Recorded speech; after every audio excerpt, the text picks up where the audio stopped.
Here we are at the end of the world. Movie night apocalypse is upon us, and soon we will all be either raptured up to film Valhalla or left to starve in the post-apocalyptic podcast wasteland. No views, no likes, and nowhere to turn. Tonight we are talking about the 1975 film A Boy and His Dog. It's not easy to decide on a starting place for Apocalypse Month. The earliest movie about the end of the world is a 1916 Danish film of that title. The story revolved around a comet that passes by Earth and causes natural disasters and social unrest. Most of the early apocalypse movies revolved around natural disasters, including a 1933 film called Deluge that showed New York City getting hit with a tsunami.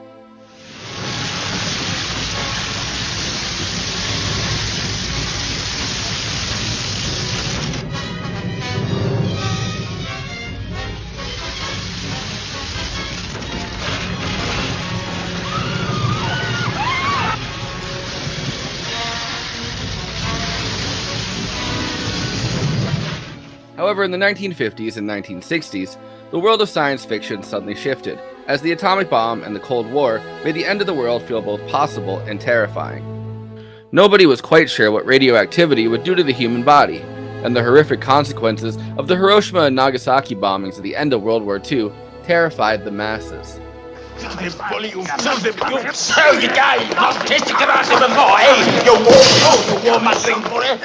you can't fight in here. This is the war room. We could do an entire month on Cold War science fiction, and maybe one day we will. But now we have decided to start in the year 1975. A Boy and His Dog takes place in a far-off distant year, 2024, when the Cold War, which erupted into World War III, has ended and the 5-day conflict known as World War IV has left the Earth a barren wasteland.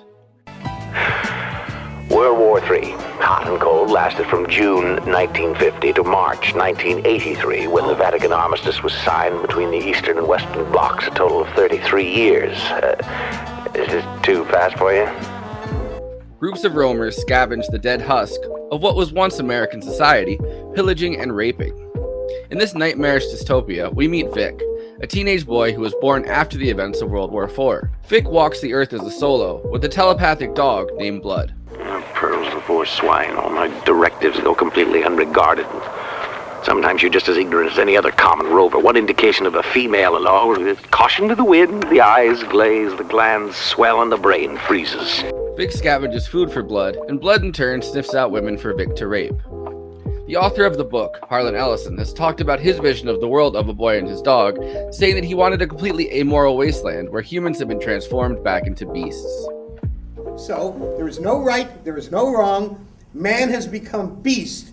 And in this story, literally, and that's all it's about, is man has become beast, the beast has become the voice of society. Blood is incredibly intelligent and witty, especially considering the fact that he's a small dog.